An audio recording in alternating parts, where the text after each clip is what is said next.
வணக்கம் மக்களே! வங்கியில நீங்க கணக்கு வைத்திருக்கக்கூடிய நபரா இருக்கீங்க அப்படின்னா, 1, 2, 3 எத்தன வகையான வங்கி கணக்குகள் வைத்திருந்தாலுமே, அனைவருக்குமே ரிசர்வ் பேங்க் ஆஃப் இந்தியா சில முக்கியமான அறிவிப்புகளை இப்ப வெளியிட்டிருக்காங்க. ஸோ கம்பல்சரியா அனைவருமே கேட்டு தெரிஞ்சு வச்சுக்கோங்க. இல்லன்னா கம்பல்சரி சிக்கல் நேர்றதுக்கான சான்சஸ் இருக்கு. வீடியோக்கு போறதுக்கு முன்னாடி நம்ம சேனலுக்கு ஒரு லைக்க பண்ணி உங்களோட சப்போர்ட்ட குடுத்துருங்க. தயவு செஞ்சு இப்ப வாங்க வீடியோக்குள்ள போயிடலாம். ரிசர்வ் பேங்க் ஆஃப் இந்தியான்னு சொல்லக்கூடிய ஆர்பிஐ தான் அனைத்து வங்கிகளுக்குமே முதன்மையான ஒன்று.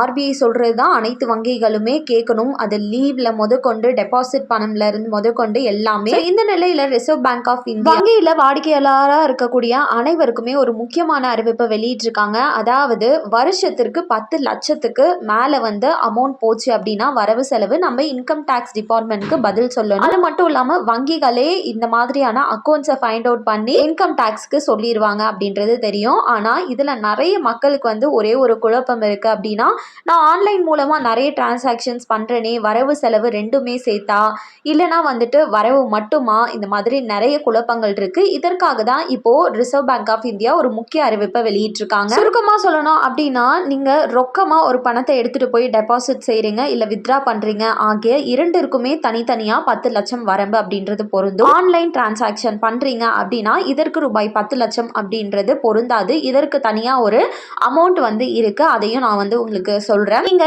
எந்த வங்கியில 2, 3 வங்கி கணக்குகள் வைத்திருந்தாலுமே வருமான வரித்துறை உங்களை எப்படி பார்ப்பாங்க அப்படின்னா, உங்களோட பேன் கார்டை மட்டும்தான் பார்ப்பாங்க. அதன் மூலமா அனைத்து கணக்குகளையும் ஒன்றாக தான் கண்காணிக்கும். ஃபார் எக்ஸாம்பிளுக்கு 3 அக்கௌண்ட் வச்சிருக்கீங்க. அது ஒவ்வொன்றுத்துலயும் 4 லட்சம் 3 லட்சம் சொல்லி டோட்டலா 11 லட்சம் வச்சிருக்கீங்க அப்படின்னா டோட்டலா தான் கணக்கு செய்வாங்க. தனித்தனியா அக்கௌண்ட்டுக்கு 10 லட்சம்னு கணக்கு செய்ய மாட்டாங்க.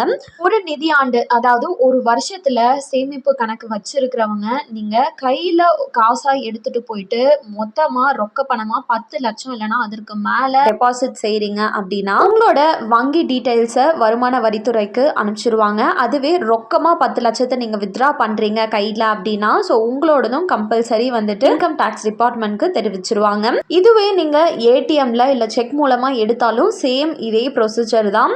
ஆன்லைன் டிரான்சாக்ஷனான நம்ம ஃபோன்பே, கூகுள் பே இந்த மாதிரியான சில யூபிஐ ஆப்ஸ் பயன்படுத்தி பண்ற அனைத்திற்குமே உங்களுக்கு ஒரு வருடத்திற்கு 7 லட்சத்தை தாண்டுச்சு அப்படின்னா தான் வருமான வரித்துறையின் புதிய விதிப்படி வருமான வரி தாக்கல் செய்ய வேண்டி இருக்கும். ஸோ இதை நோட் பண்ணிக்கோங்க. டோட்டலா சேர்த்து பார்க்கும் போது, அதாவது உங்களுக்கு வருமானம் மட்டும் 7 லட்சத்தை தாண்டும் போது நீங்க கம்பல்சரி இன்கம் டாக்ஸ் டிபார்ட்மெண்ட்க்கு தெரிவிச்சே ஆகணும். ஐடி ஃபைல் பண்ணியே ஆகணும். இன்கேஸ் நீங்க பண்ணாம போகக்கூடிய பட்சத்தில் என்ன நடக்கும் அப்படின்னா, வருமான வரித்துறையிடமிருந்து உங்களுக்கு நோட்டீஸ் வரும். அந்த நோட்டீஸ்க்கு நீங்க பதில் அளிக்கிற மாதிரி தான் இருக்குமே தவிர இதனால உங்களுக்கு எந்த ஒரு பிரச்சனையும் இருக்காது. கரெக்டாக இன்ஃபார்ம் பண்ணிட்டீங்க அப்படின்னாவே போதுமானது. மேக்ஸிமம் ஆன்லைன் டிரான்சாக்ஷன்ஸை ஒயிட் மணின்னு சொல்லுவோம். ஏன்னா அது கணக்கில் வந்தது தான் அனைத்து வங்கிகளுக்குமே தெரியும் உங்களோட டீட்டெயில்ஸ். ஸோ அதனால அதை பற்றி பயப்பட தேவையில்லை. கண்டிப்பாக இந்த அறிவிப்பு அனைவருக்கும் பயனுள்ளதாக இருந்திருக்கும் நம்புறேன். இதில் ஏதாச்சும் டவுட் இருக்குன்னா கமெண்ட்ல கேளுங்க. வீடியோ பயனுள்ளதாக இருக்குன்னு நினச்சிங்கன்னா மறக்காம ஒரு லைக் பட்டனை தட்டி விட்டு உங்களோட சப்போர்ட்டை எனக்கு கொடுத்துட்டு போயிடுங்க. நிறைய மக்களுக்கும் ஷேர் பண்ணுங்க. அது மூலமாக அவங்களும் பயன்பெறட்டும். நன்றி. மீண்டும் அடுத்த வீடியோவில் உங்களை சந்திக்கிறேன்.